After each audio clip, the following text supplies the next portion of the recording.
semana antepasada y la pasada se habló sobre cómo ser una iglesia viva, cómo ser una iglesia relevante, pensando primeramente en la comunión y luego en la palabra.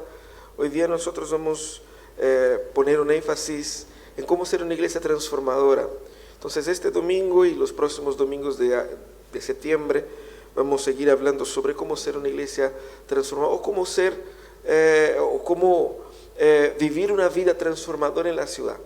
¿Cómo podemos vivir vidas transformadoras en la ciudad? Y estamos hablando de servicio, básicamente. Cuando hablamos de transformación, vamos a hablar de cómo nosotros podemos servir unos a otros de tal manera que lo que nosotros hacemos unos por otros genere un proceso de transformación, de tal forma a bendecir efectivamente a las personas.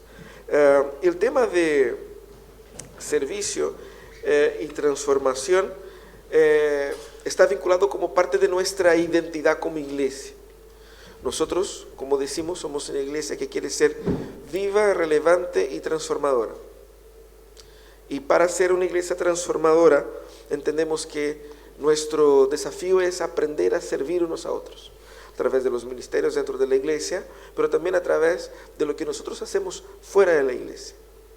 Y por eso el deseo nuestro es que cada uno de nosotros sea preparado para servir mejor en donde esté, en el trabajo, en la familia. Y servir es un tema complicado porque nosotros no entendemos bien qué significa eso.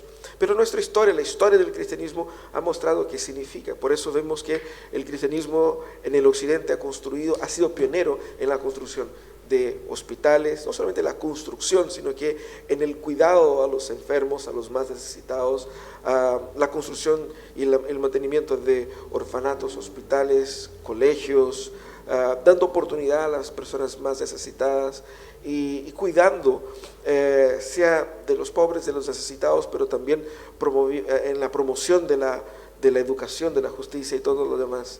Es así como la iglesia ha afectado la historia y ha afectado y ha bendecido nuestra historia, la historia del pueblo de Chile. Entonces, nosotros queremos ser parte de este proceso, porque en algún momento en la historia la iglesia se ha encerrado dentro de sus puertas y ha buscado ser muy bonita puertas adentro, pero muy poco relevante y muy poco impactante puertas afuera.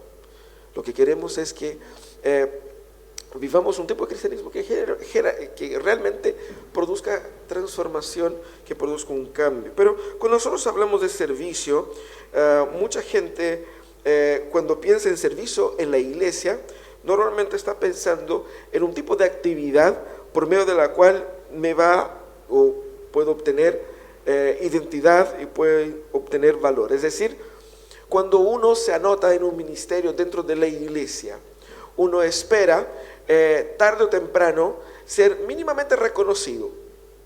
Seamos honestos, el corazón humano es así. Usted puede decir que no, yo con mucha piedad, yo sirvo abnegadamente y restritamente al Señor. Pero cuando le falta el reconocimiento, uno queda así como que, tanto esfuerzo, tantos años acá. Puede haber considerado gente difícil, gente dura. No reconoce el sacrificio, lo tanto que yo me doné para esto. Entonces, ¿qué es lo que estamos diciendo con este sentimiento? De que lo que nosotros hacemos produce para nosotros una identidad. Yo soy el que hace tal cosa. Yo soy el pastor. No sé cuántos de ustedes se presentan por sus títulos profesionales, ¿no? Pero normalmente con el pastor es así, ¿no? ¿Qué es lo que es es pastor? Nada más, ¿cierto? Pero a veces nosotros buscamos en el servicio esa identidad de ser reconocido y obviamente buscamos en cierta manera el valor, de ser valorado. Es decir, el mostrar mi contribución me hace sentir útil y yo necesito sentirme útil para sentirme validado. Eso es una forma de pensar en el servicio que genera la búsqueda de servir, al fin y al cabo, a mí mismo. Porque el que sirve para eso sirve a sí mismo, a través de los demás. También mucha gente sirve para obedecer cegamente lo que ha dicho el pastor o el líder. Entonces, el pastor dijo, vamos a derrumbar ese muro, pero yo tengo que trabajar mañana, no importa, tenemos que derrumbar ese muro, deja el trabajo. Y uno deja el trabajo y viene a trabajar en el muro. La obediencia es ciega. ¿Y qué es lo que pasa con eso? Cuando yo me meto en una situación así, yo me voy moldeando a cierta dinámica de la institución, donde yo no sirvo a las personas, yo sirvo a la institución. No me preocupa no me preocupa las personas, lo que me preocupa es el orden que yo he recibido y la forma en que yo obedezco a este orden. Si el primer caso uno servía a sí mismo, en el segundo caso uno no sirve a nadie concreto. Incluso cuando la obediencia es a una persona, la obediencia termina siendo a una institución. Uno sirve a un programa, uno sirve a una idea y no necesariamente sirve personas. Es por eso que esos dos tipos de servicio no generan transformación. Pueden generar beneficios, pero tarde o temprano va a generar en el corazón muchas heridas. Porque en algún momento de su jornada alguien se va a olvidar de que hiciste tal cosa y no te va a dar los créditos por ello y tú te vas a resentir. Tarde o temprano te vas a cansar de hacer todo lo que te piden y vas a decir, ya no quiero hacer nada más, nunca más, y te vas a resentir. Y hay mucha gente resentida, porque ha servido mal, pero ha servido mucho, por muchos años, y tiene el corazón herido. Jesús, cuando nos llama al servicio, nos llama a repensar la forma como servimos unos a otros. El tema es que cuando predicamos sobre el tema no podemos evitar muchas veces algunos clichés, ¿no? El primero es que cuando nosotros queremos motivar a la gente a que sirva, decimos es que servir es bonito. Sacando fotos con un niño pobre en África, así como, ¿cierto?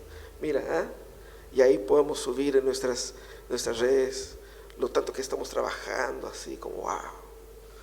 Sirviendo al Señor, hashtag sirviendo al Señor, hashtag día del Señor, hashtag siervo, ¿no? Y tratamos de glamorizar un poco la cosa, pero seamos honestos, servir no es bonito, es difícil, es un proceso de negarse a sí mismo, y no hay nada bonito en negarse a sí mismo, es algo que duele, que cuesta. Es un autosacrificio y la idea del autosacrificio es mal en sí misma, es decir, es difícil en sí mismo. Entonces no podemos glamorizar la cosa y decir, mira qué bacán. No, es difícil. Tenemos que ser bien honestos con eso. No por eso nos vamos a hacer. Porque nosotros hacemos muchas cosas difíciles, muchas cosas complejas, muchas cosas que nos duele mucho, pero entendemos que los resultados de esta acción van a ser hermosos. Pero la obra en sí es difícil, es complicado servir. Pero cuando no logramos vender la pomada de que todo es bonito, es fácil, es bacán, ¿qué es lo que nosotros hacemos? Nosotros decimos, es que tienes que comprometerte. Y damos con el compromiso, ¿cierto? Yo estoy seguro que si ustedes que han participado en una iglesia evangélica en los últimos años, seguramente han escuchado muchos sermones sobre compromiso. Ese es un tema interesantísimo. Yo me acuerdo cuando estaba en el grupo de adolescentes en la iglesia que todos los años nosotros definíamos los temas del año. Y no importa cuál sea el problema, siempre tenía compromiso y algo más. ¿Por qué? Porque la gente no se compromete, porque la gente no viene, porque la gente no se compromete. Y damos con el compromiso, tienes que comprometerte. Luego te das cuenta que el problema no es el compromiso. Uno no sirve o deja de servir solamente o principalmente por el tema del compromiso. El compromiso es un tema importante, pero el compromiso muchas veces es la consecuencia de algo más profundo. Y nosotros lo tratamos de algo más profundo, damos en el compromiso, que es la parte más visible. Y ahí vienen estos sermones así como que dan en la cabeza, así como que uno sale, así como que, bueno, tengo que comprometerme nomás. Y termina volviendo atrás, trabajando por la obligación, a veces por temor, a veces hay algún algún juego así, es decir, si no haces eso no puedes ganar eso otro. Entonces, para estimular el servicio nosotros damos premios, ¿cierto?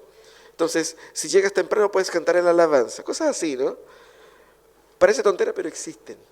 El punto es que tenemos que evitar estos clichés, porque si queremos buscar una forma de servir que realmente produzca transformación, tenemos que entender la relación entre el servicio, la transformación y la redención. ¿Por qué? Porque transformación es la consecuencia de la redención conquistada en la cruz por Cristo Jesús. Cuando hablamos de transformación, no estamos hablando en procesos políticos, en procesos sociodemográficos, y no estamos simplemente hablando de dar el pan al que necesita. Aunque eso sea la parte más visible, nosotros estamos hablando de redimir estructuras. Y las estructuras no pueden ser redimidas sin la obra redentora del único redentor que hay, que es Jesús. Porque hay mucha gente que a través del servicio quiere ser el redentor de la ciudad, quiere ser el redentor de la iglesia, quiere ser el redentor de la familia, quiere ser el redentor de la cultura. Y no es así, hay un redentor nomás, y ese redentor es Jesucristo. Por lo tanto, todo el servicio que hagamos en búsqueda de transformación es un servicio que tiene que estar en sintonía con la gran obra de transformación hecha en la cruz, que es la obra de Cristo Jesús. Por eso el texto que vamos a leer hoy día es el texto de Juan, el capítulo 13, los versículos de 1 a 17. Vamos a leer ahí alternadamente ese texto, si nos permite el datachón, ¿no? Dice así: se acercaba la fiesta de la Pascua y Jesús sabía que le había llegado la hora de abandonar este mundo para volver al Padre. Y habiendo amado a los suyos que estaban en el mundo, los amó hasta el fin. Ustedes.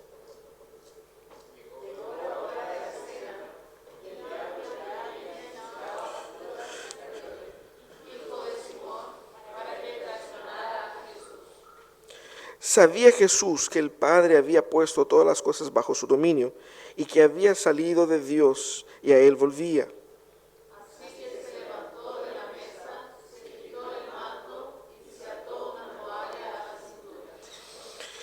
Luego echó agua en un recipiente y comenzó a lavarle los pies a sus discípulos y a secárselos con la toalla que llevaba a la cintura. Cuando llegó a Simón Pedro, éste le dijo: ¿Tú, Señor, me vas a lavar los pies a mí? Ahora no entiendes lo que estoy haciendo, le respondió Jesús, pero lo entenderás más tarde.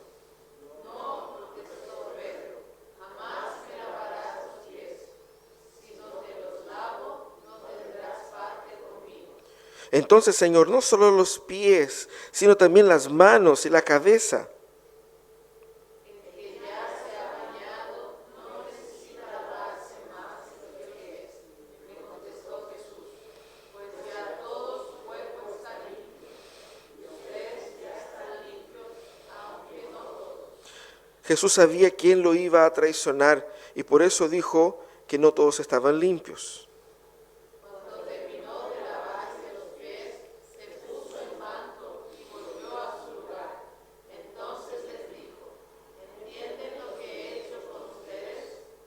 Ustedes me llaman maestro y señor, y dicen bien porque lo soy.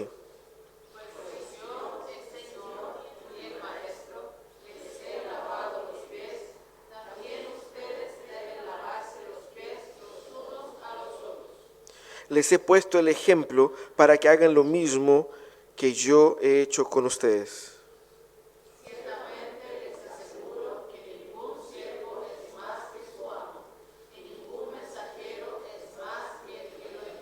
¿Entienden esto? Dichosos serán si lo ponen en práctica. Ese es el momento en que Juan va a retratar ahí el encuentro de Jesús en los momentos finales, en la cena final junto a sus discípulos. Y en ese momento el texto inicia de una forma muy bonita porque dice que se acercaba la fiesta de la Pascua. En muchos momentos de su ministerio Jesús había dicho que su momento no había llegado. Y en ese versículo Él dice que Jesús sabía que había llegado la hora de que todo se consumara, la hora de ir al encuentro del Padre. Y también sabía que alguien había de traicionar que lo había de traicionar, y sabía quién era incluso. Y Jesús entonces llama a sus discípulos y organiza ahí junto con ellos una cena. La cena pascal era parte del ritual de la celebración de los judíos de la Pascua. La Pascua era la celebración que ellos realizaban en recordación a la salida del Egipto. De hecho, hay un paralelo, por eso la muerte de Jesús está ubicado en la fiesta de la Pascua, porque la fiesta de la Pascua recordaba al Cordero que fue sacrificado por los hebreos en Egipto, cuya sangre fue puesta en los dinteles de las puertas, para que cuando pasara el ángel de la muerte que había condenado a los primogénitos de Egipto por las puertas de las casas de los hebreos, el ángel pasara y no tocaría en los hijos de los hebreos, de manera a que la sangre del Cordero iba a proveer vida para ellos, salvación de sus hijos, literalmente. Entonces, eso era una metáfora de lo que Cristo haría de forma concreta en el futuro.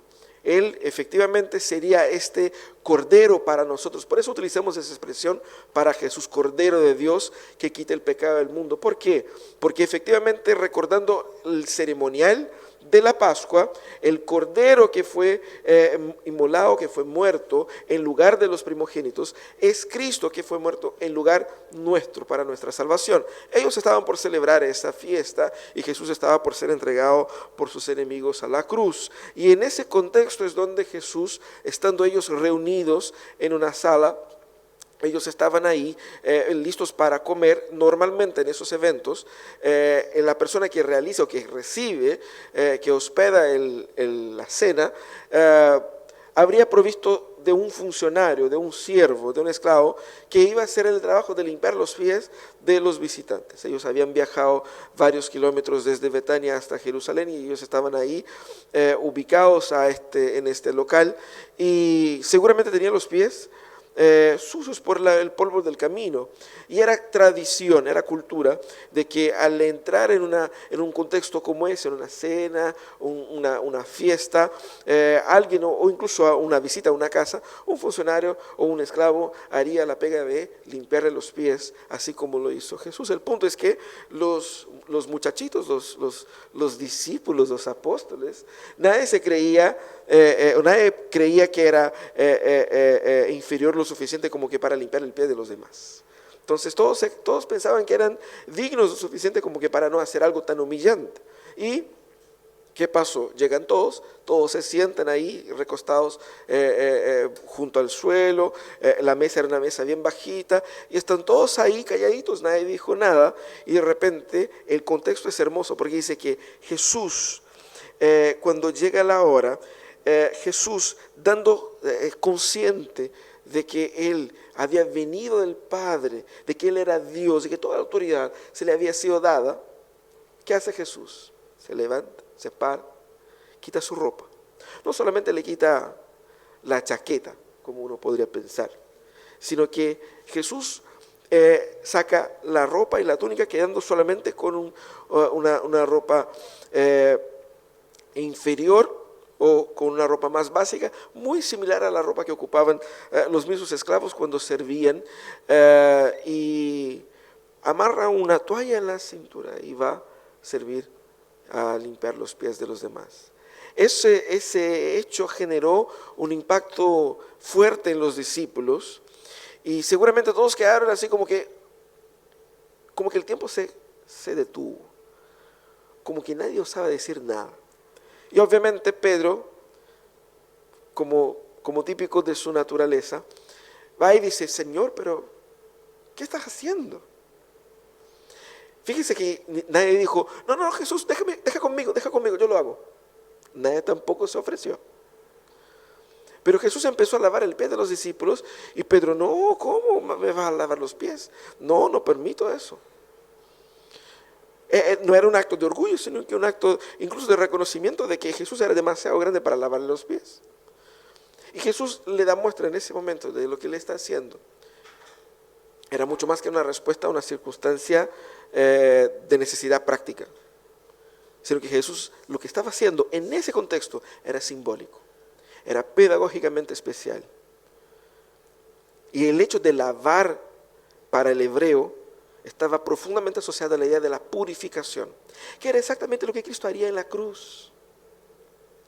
Lo que vemos aquí es Jesucristo, el Señor de la gloria, humillándose, literalmente como un esclavo, como un siervo, limpiando los pies sucios de sus discípulos, incluso de aquel discípulo que lo iba a traicionar. Ese es el contexto. Entonces nosotros tenemos ahí Jesús lavando los pies de los discípulos. Los 3 primeros versículos son ese preámbulo, esa introducción al tema, ubicando el tema en el contexto teológico e histórico. Pero también tenemos Jesús literalmente lavando los pies, y el detalle que da Juan de Jesús lavando los pies de los discípulos es con mucha riqueza, con muchos aspectos gráficos, de manera que podemos entender que Juan quedó fascinado con ese momento, congelado por la narración de Juan.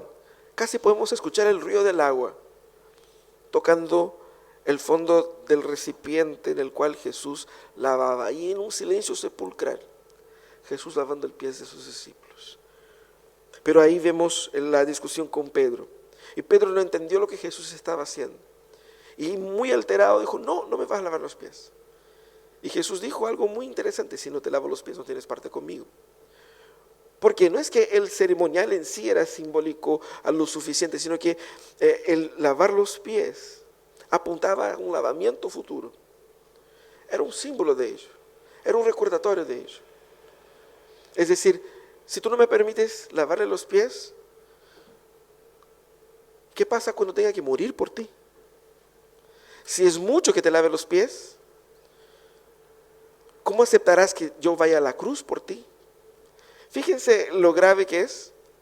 Si era humillante Jesús lavar los pies, era 1000 veces más humillante Jesús ser crucificado como un ladrón, siendo Él la única persona santa en ese mundo. Era no solamente irónico, era trágico todo eso. Por eso Jesús dijo: no tienes parte conmigo. Luego Jesús lava el pie de sus discípulos y les da una explicación. Y en esa explicación Jesús nos ayuda a entender que lo que hizo Él no fue establecer un sacramento como la Santa Cena, de forma que nosotros también tengamos que lavar los pies unos de los otros. Eso no es un sacramento.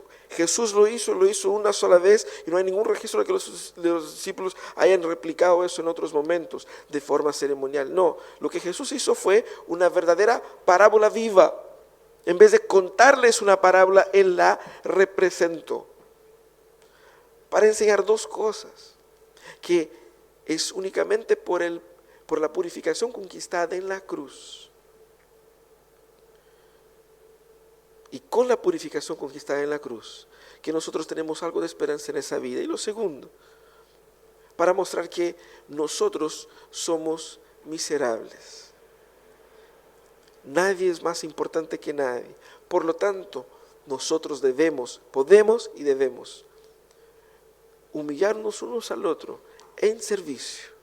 Eso es básicamente lo que dice Jesús. Jesús entonces viene a contraponer, ¿cómo se dice?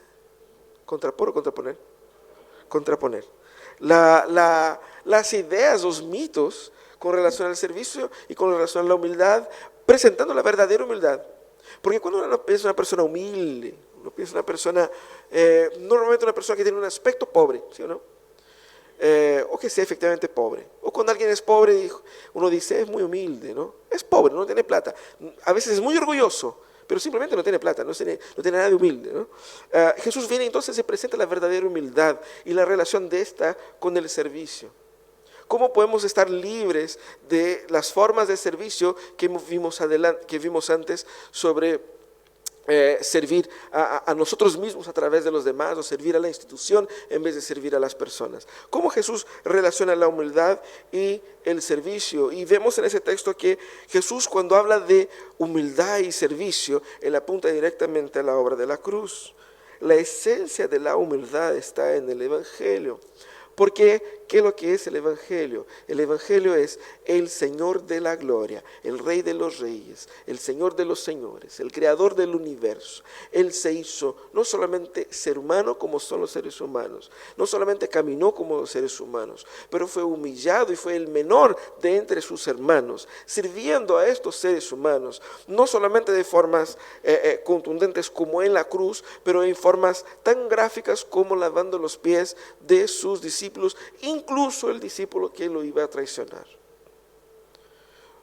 Todo el contexto apunta a la humillación de Jesús con la cruz. Si podemos aprender algo de humildad, tenemos que mirar hacia Jesús. Eso es lo que dice Pablo ahí en Filipenses. ¿Qué significa eso? Significa que Jesucristo nos orienta a ver que la verdadera humildad es resultado de la comprensión de que yo solo tengo valor en la persona de Jesús. Mi valor no viene de las obras que yo realizo. Mi valor no viene del estatus que yo tengo en la sociedad. Mi valor no viene del certificado de nacimiento que me pone en un nivel A, B, C, o cual sea el nivel social en que yo me encuentre. Mi valor no tiene que ver con el colegio en el cual yo estudié, con la universidad en la cual yo participé, el local de trabajo en el cual yo estoy, la comuna en la que yo vivo. Mi valor no tiene nada que ver con eso. Porque si aquel que es el Señor de la gloria pudo lavar los pies de los discípulos, yo también no solamente puedo como debo entender que mi valor no tiene que ver con ninguna de estas cosas. Eso es lo que Jesús está hablando. Es interesante que todo eso se da en la semana de la pasión, que es la semana de la humillación de Cristo, donde se culmina, donde se verbaliza, donde se visualiza la plena y la profunda humillación de Cristo.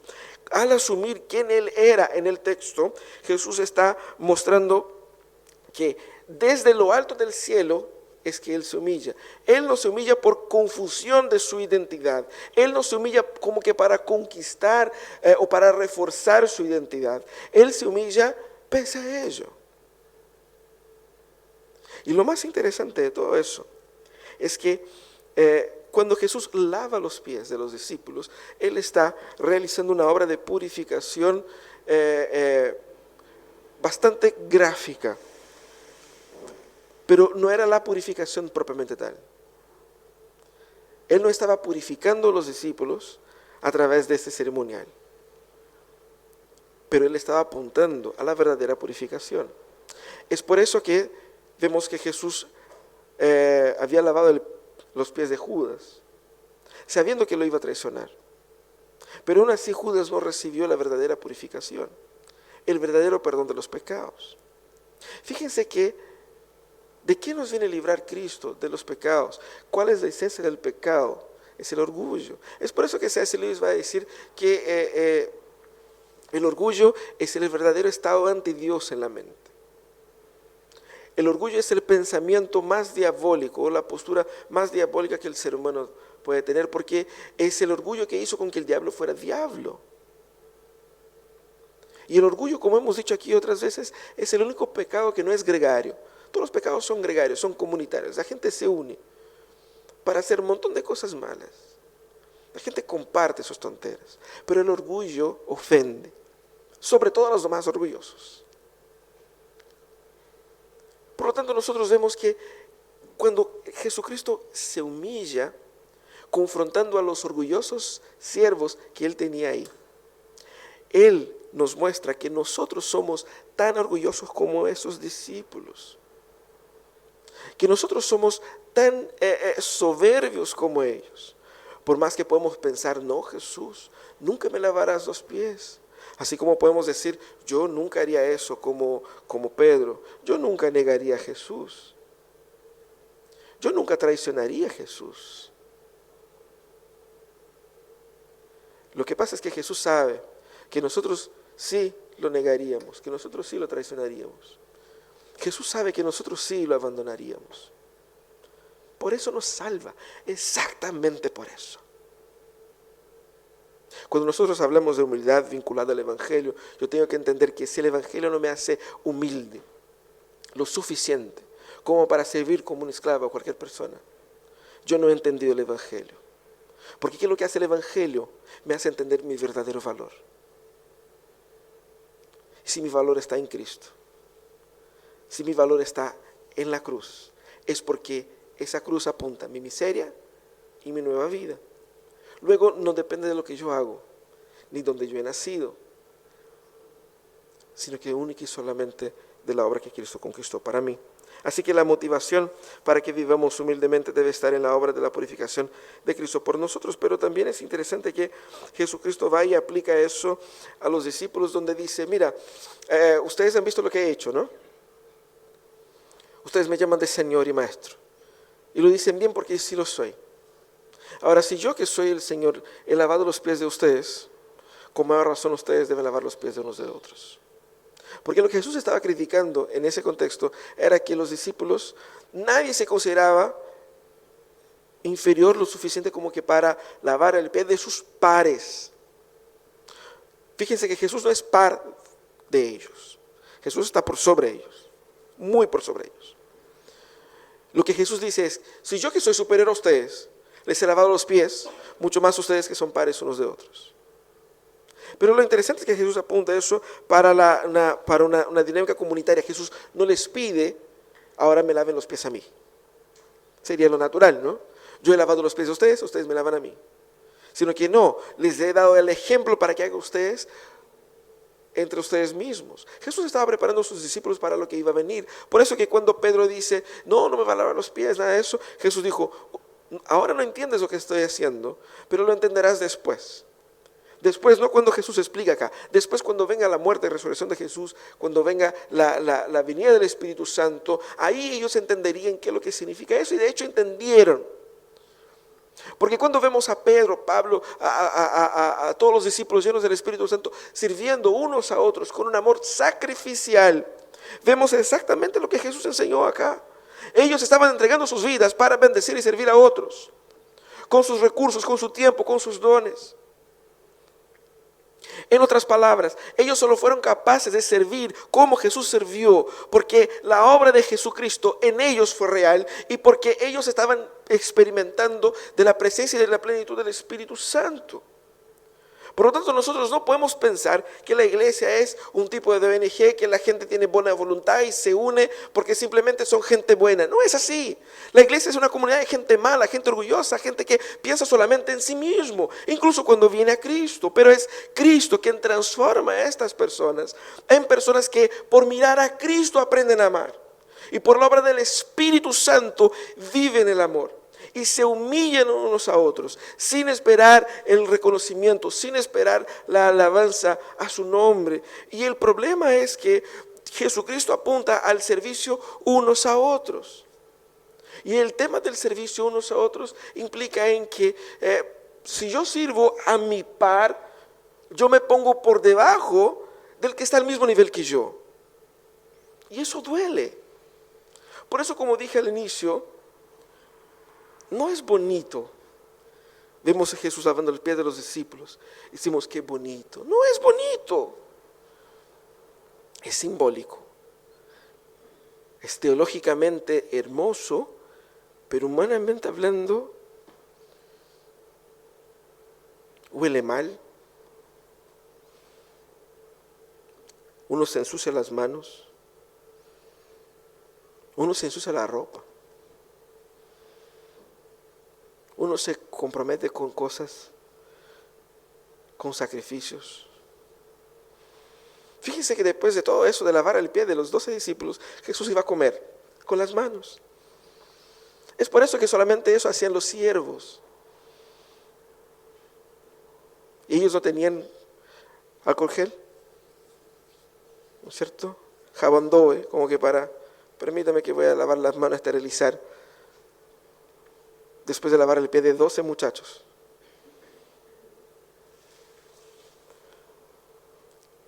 Es difícil servir, pero el servicio encuentra en la comunidad su expresión. ¿Por qué? Porque Jesús dijo, hagan eso ustedes. ¿Con qué fortaleza tenemos? ¿Con qué poder podemos hacer eso? El poder del ejemplo de Jesús. Que no solamente nos da el ejemplo, y eso es lo hermoso. Jesús en ese día les da el ejemplo, pero en la cruz le da la capacidad para poder ser humildes lo suficiente, al punto de poder humillarse unos a otros. Es hermoso cómo Jesús nos manda a todos los que son lavados por el perdón de la cruz, deben servir como una humildad a los demás. La humillación de Cristo es una humillación tanto voluntaria, perfecta, sustitutiva, como también pedagógica. Y es muy difícil ver discípulos de Jesús, discípulos del Jesucristo humillado, llenos de orgullo, como estos discípulos que discutían entre sí quién sería el principal, quién sería el vicepresidente. Está Jesús el presidente, pero ¿quién va a ser el vicepresidente? ¿Quién va a ser el moderador? ¿Quién va a partir el queque acá? ¿Quién va a mandar en esto? ¿Quién va a ser más importante? Y Jesús les dice, más grande es el que sirve.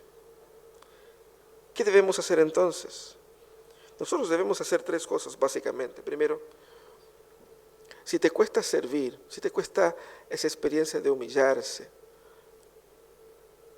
y sí es solamente para hermosear la frase, porque si te cuesta, como cuesta a todos nosotros, lo primero que debemos hacer constantemente, no una sola vez, no solamente ahora, es volver a la cruz. Repensar en qué realmente pasó ahí. Cuando nosotros pensamos en las humillaciones de Cristo, uno le da pena, así como, pucha, pobrecito. Pero recordar la cruz no me debiera generar pena por Cristo. Debiera generar pena por mí. Porque qué tan miserable pecador soy yo para que el Dios del universo venga a someterse a eso. Si al mirar la cruz no duele tu corazón por tus propios pecados, es porque no estás entendiendo lo que estás pasando. Volvemos a la cruz. Si Cristo se humilló voluntariamente en beneficio de personas que no merecían, yo también debo humillarme voluntariamente por personas que tampoco merecen. ¿Pero por qué lo hacemos? Por la misma razón que Jesús hizo lo que hizo. Para la gloria de Dios y para la bendición de estas mismas personas. Porque cuando nosotros hablamos en servicio, estamos hablando en servir personas que no quieren ser servidas, para recibir un beneficio que ellos no quieren, pero que es lo que ellos más necesitan. Volvamos a la cruz. También debemos cuestionar nuestras motivaciones. A veces nos unimos a iniciativas, ministerios.